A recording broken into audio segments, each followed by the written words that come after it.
Before we start today's show, we just wanted to take a moment and give a huge thank you to the podcast sponsor, StreamYard.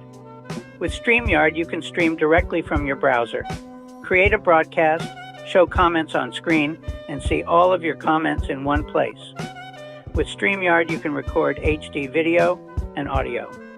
You can even go live with pre-recorded videos. Save, rewatch, and download past broadcasts. You can invite guests to your broadcast from any device. StreamYard makes it easy to run interviews, talk shows, podcasts, and so much more. You can simply get started with your own by heading on over to StreamYard.com. Now, without further ado, brought to you by Mindful Media Productions, you are now tuned into my favorite podcast, The Archives with Adam. Here is your host and my grandson, Adam. Welcome to another exciting episode of the Archives with Adam podcast, where we explore the depths of my mind and share them with you. Today, we have a special guest who has captured the hearts of many with unforgettable journey from American Idol to becoming a cultural phenomenon.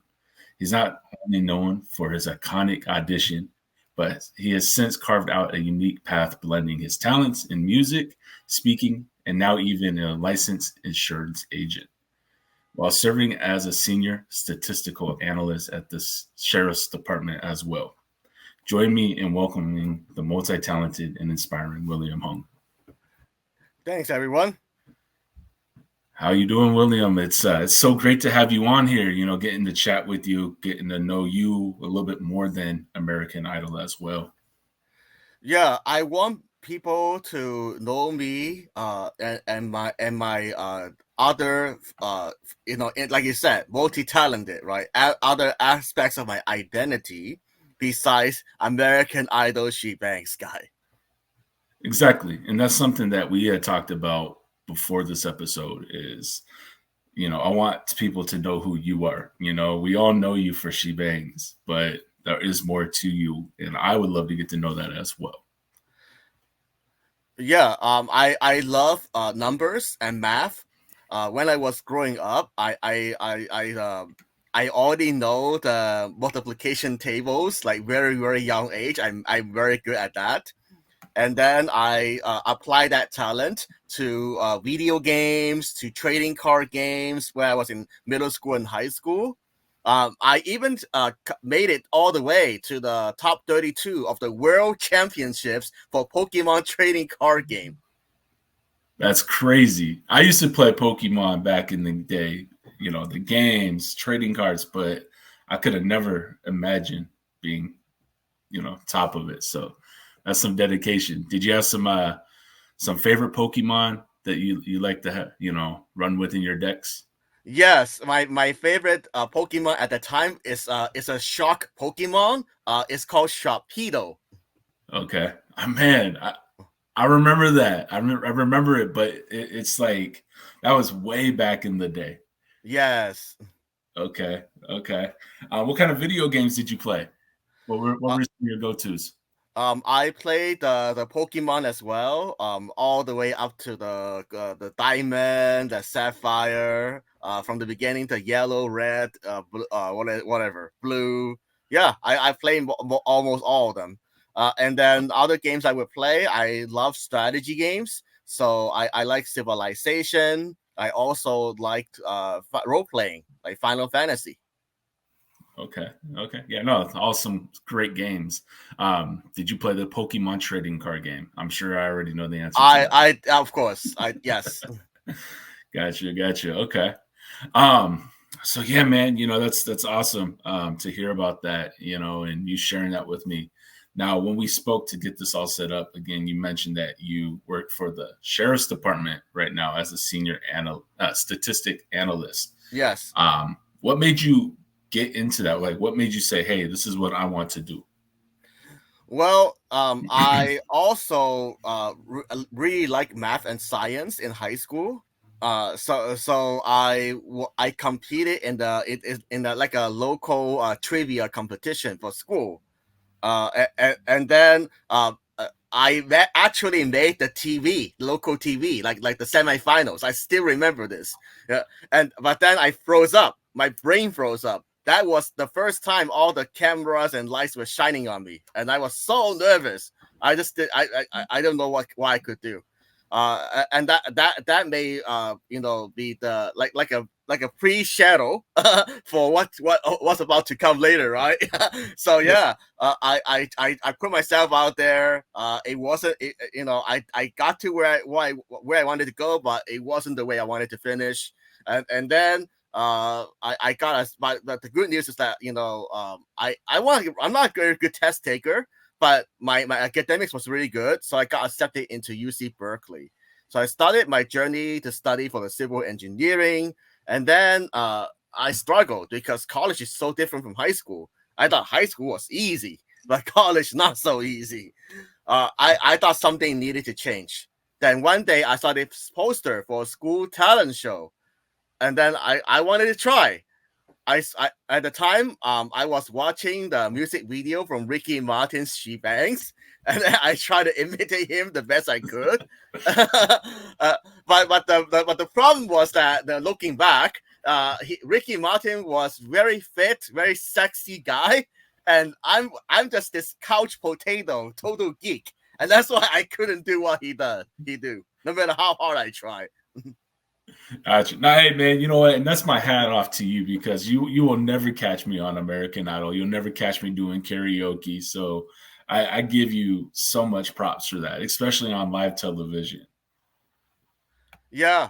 So that's and then that audition, I didn't even expect the audition to take off. Like the way it did, like somehow it went viral. But to go back to your question about like how I got into the sheriff's department to become the numbers guy, all right, I think that's easier to put it. My journey, in the beginning, I did really well for myself. Like I got to travel and perform all over the world for about 4 years full time. But then my entertainment career slowed down, and then I need to make a choice. Do I want to just keep waiting for the showbiz to see if it works out for me, or maybe it's time to finish school, get my degree, and get a stable job? And that's how I got applied for the sheriff's department. There you go. And so, being that you're a numbers guy, my next question would have been, what joys do you get from it? Would it be the numbers part, or what really brings you joy of doing that? The way I feel about numbers is that numbers tell you the truth about your life and maybe the people that around you. Because numbers is one. It's not the only factor, because we also have to think about the context, right? But in terms of like the numbers, the data, it is a big part of finding out the truth about myself, about the people, or about the topics that interest me. So that's why I'm very passionate about learning about the data. Okay, no, I appreciate that.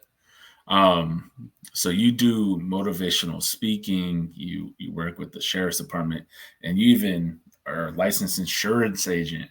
How do you manage your time between work, family, all of that? Well, I would say that at work, I try to improve all the process that I have. I'm responsible for. Make it as efficient as possible, because that way I can get the work done without too much stress. And then outside of work, the way I manage the time is that I still make time for my family. Right now I'm married. I'm working on having children. I'm working on getting a new home. So it's all in progress. But there is time. If you want to do something, you make time for it. I think right now, given that I have a full-time job, a reasonable goal that I set for myself is somewhere between 10 to 20 hours a week. It's like a part-time job, but instead of like a stable part-time job, I'm building a new business. There you go. And that makes sense, because what I'm doing is like, I mean, social media, you're reaching out to people, you're posting, you're doing editing, all of that. It feels like a full-time job, but I got to Yeah. make time, right? So no, I appreciate you sharing that, because that's something I could use in my everyday life. Yeah, something Um, another suggestion that I want to put it out there is that I cannot focus on everything at the same time. I know I'm behind. I wanted to update my website. I wanted to put out every day on the social media, but maybe I take a step back and it's like, what is the most important right now at this moment? So the example I would give is the insurance one, the business. So yes, I can post on social media, but given that my situation, everybody's situation is different. But for my current situation, I'm not getting that much traction by just making posts every day.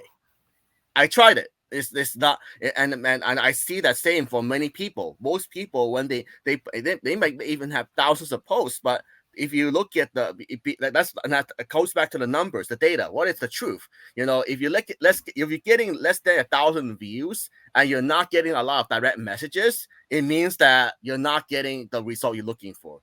So instead of spending most of my time on something that's not paying off, why not try other ways? Showing up at networking events, in person, or somebody's party.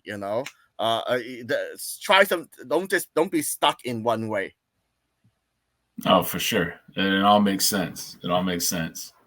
And I mean, I tell you, the last week I was like, man, I need to put a post out every day, to boost my guest spotlight. But it's just tough, especially when you work in 9 to 5 that does pay you, more. So no, it all makes sense. But I Yeah, do want to also talk to you, because you post cameos, and I've seen some of those cameos, true. man. They're funny, they're great, and I Yeah. support those. How has your platform on Cameo allowed you to connect with your fans in unique ways? And what are some requests that you get? Wow. Usually I get the happy birthday message, like a motivation pep talk, like a brief pep talk. They usually ask me to sing she bangs, not surprising. Yeah. What else? Sometimes it could be like some random roasting people, making fun of people, or even doing like random fantasy football drafts. What do you do for the fantasy football drafts? Like, what do they ask you to do for that? They usually just ask me to use like a randomizer, and then read a list of names. It's like I'm making the draft announcement. That's awesome. That is so amazing. Yeah, We have a draft coming up too. I might have to enlist your services. I'm gonna run it by my guys and see what they think. I think that'd be awesome, because I was gonna yeah, just go through and take Roger Goodell's voice and put AI on it, but now I think it'd be better to support you. So yeah. That'd be cool. Yeah, I mean, the cameo. I intentionally make it very affordable for people. So yeah, mm, because like you said, it's a way for me to connect with my fans, make some new friends. It's all good. there you go. And I'm gonna put all your Cameo social medias down in my description below, so people can take a look at that. But yeah, man, I want to chat a little American Idol with you. Can you believe it's been 20 years since that famous audition? No, the time went by so fast. It did. It did. I mean, it was 2004. I was 14 at the time, man. I'm 33 now. I'm about to be 34 this year. It's insane. Um, so a question you probably get asked a lot: how has your life changed since that American Idol audition? Well, it changed for the better. I think the biggest advantage is I get to share my version of my story. The message I've been sharing is that everyone has a right to try something new without being judged or ridiculed. So that is what I'm putting out there. Yes, there are some critics, there are some negative comments, but if it's not constructive, then there's not that much I can do anyway. So I tune it out. I learned to tune it out over the years. There you go. There you go. Now that's what you can do. I mean, obviously there were people that were supporting you, and again, people that just didn't have nice things to say. But earlier we talked about. I was going to ask you, how'd you come up with the song pick, that you chose, and you broke it down. But you've gotten to be on stage with Ricky Martin. How's that experience been for you? Did you ever think that was going to ever happen? Yeah, I didn't expect that to perform on the same stage as Ricky Martin. I heard he mentioned he wanted to do it many times, but I finally did it with him in 2018. Yep, in Vegas, correct? Yes. Yeah. And what was it like connecting with him? Did you ever get the chance to speak with him leading up to all of that, or was it more like his team? Mostly his manager, and then my friend and I finally got to talk to him for a few minutes at the backstage. Was that pretty cool? Yeah, so surreal. We took a Oh, picture man. too. Yeah. I'm gonna have to go look that up. I didn't see Sure. that yet, but I'm sure sure. it's awesome. So how did you handle the sudden spotlight and public attention after your audition went viral? What were some of the challenges that you did face? Well, it's very hard to adjust to the sudden fame. As a college kid, back then I was only 20 years old. I didn't know how I should handle myself. But I know that the philosophy that I was taught by my parents, especially my mom. I want to do good to other people. Don't badmouth other people. I think that served me really well. There you go. No, I appreciate hearing that. And can you share any memorable moments or experiences from the time immediately after that, both good and bad? Yeah, of course. I mean, I one of the most memorable experience was performing at the Rose Bowl. Over 60,000 people. I was the very last performer. My feet were shaking. I was so nervous. I never performed in such a big crowd before. And then some challenges that I face. I mean, sometimes the fans, especially in the earlier years, can be very overwhelming. It's like a sudden. I remember one time I had to rush to catch my connecting transfer flight, and then a group of young girls, like 40, 50 girls, suddenly rushed me down. That one is interesting, but it's even one that's even more interesting. Right after I performed Ricky Martin, hundreds of people rush out of the concert just to get a picture of me. Yeah, you probably felt like Michael Jackson, huh? Yeah, and then I was, and then I knew they were coming, so I would hide myself behind one of the slot machines at the Park MGM, and my friend was looking for me too. She was worried about me. She was like, "What? Where is William?"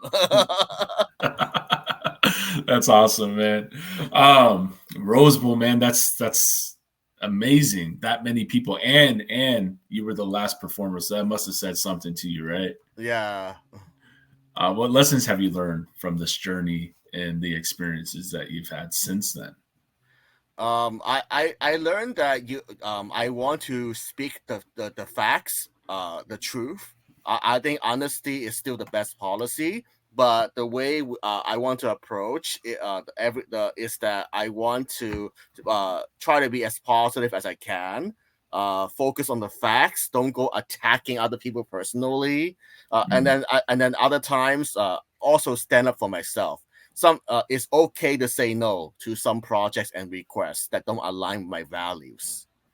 For sure, and I agree with that. Anybody I reach out to, I don't ever like to waste their time, and many of my guests will hear that, because I mean, behind your name, you are a person. You are a human being. So how you feel, your time, all of that, it does matter, right? So yeah, no, I do appreciate you being on today. But yeah, man, I just wanted to share with you a memory. So I was a freshman in high school.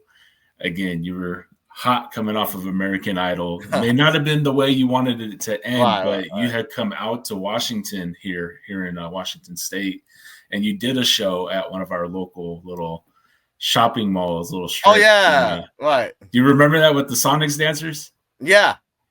Yeah, man. I was in that crowd. It was so surreal, man. It was a great time getting to watch you on American Idol, and then my parents taking us out to go see you, and it was just a fun time. And You know, it's a memory obviously I'm not going to forget anytime soon. Thank you. Of course, of course. Now, do you have any fun memories from doing those shows? You say you remember that show. Do you remember that one specifically? Any fun time at that? You know, doing anything in Washington, or was it a just quick come in, get out? Pretty quick come in and get out, because at the time I did have many projects or performances lined up. Yeah. Okay. Are there any upcoming projects or even goals that you're excited to share with with me and my fans? I know you say in the beginning, like the little goals and stuff that you set. But are there any goals or any upcoming projects you'd like to share? Yes, I still perform and speak at local and national events. And then what in terms of like the direction I'm new direction I'm trying. I want to help people with their life and health insurance. It doesn't have to be my next full-time job. I like to take things naturally when it comes, right? Like it's the same thing I approach my life. I don't like to force something that's not there. Of course, you want to choose a career or business that you don't hate. Whether it's my job with the sheriff's department, whether it's my insurance one, there's always gonna be some parts of my job that I really like, and then some parts of my job maybe not my favorite. It's okay. It's normal. But I embrace it. I embrace the part of using my talent to be part of a bigger mission. So I really like that. So yeah, that's what I'm working towards. If there's something that I can help people with when it comes to the life and health insurance, it's like or annuities, or things like that. The reason I took on this path is because I want to learn more about for myself and my wife, and how to protect our family. Really, that's the reason. And then the other thought that came to my mind is like, everybody needs insurance, especially America. There's no way you cannot get around it. So if something that we pay the money into, why not be more educated about it? Why not learn more about it? No, and you're right. Working in the medical field, I've worked in patient registration, and I'm telling you, like, how many people come in with health insurance and they don't understand their deductibles, how much they have to pay out of pocket, their copays and stuff. Now, I can't even Yes. imagine life insurance, like that just It's even more complicated. Correct. Yeah. It seems simple on the surface. It's like you're paying some fixed amount each month. Of course, that's the simple part. But what's behind it? What are you actually paying for? Exactly. They just hear like, oh, if I die, I'm gonna get this kind of money for my family, that they don't really understand, Right. But I mean, at the end of the day, if you choose the right policy or the right company, it should be a win-win for both the company and you. So yeah, definitely reach out to other experts. Get second opinions. That's my suggestion. There you go. One last question here. Looking back, what advice would you give your younger self or to aspiring performers today? Be willing to try something new. One of my mentors asked me a very useful question. She asked me, if money and resource is not an issue for you, what would you like to do? I know that we live in the real world. We have reality check, so we cannot ignore that question. But at the same time, maybe if we take a step back and take that money or fame or whatever goal out of the equation, then if it would that change your answer? That's a great way to look at it, and you're gonna have me thinking today, William. I tell you that much. But no, I do appreciate you sharing all of this with me today. If you don't mind me asking, could you do the She Bang song to just close it out and end this episode? Okay. She bangs. Oh, baby, when she moves, I go crazy. There you go, man. I appreciate that. I hope you had a great time sharing a little bit about yourself. You know, I see many interviews and people just want to talk American Idol, but I appreciate, you know, you sharing a little bit more about yourself with me and my viewers today. You're welcome. Thank you, William. Have a great weekend, all right? Okay, sounds good. Thank you. Take care. I just wanted to take a moment and thank the podcast sponsor, StreamYard. Without StreamYard, none of this would be possible. I also want to thank everybody for tuning in and watching this episode, whether you're streaming it on Apple Podcasts, Spotify Podcasts, or watching on YouTube. Thank you so much, and stay tuned for many more episodes.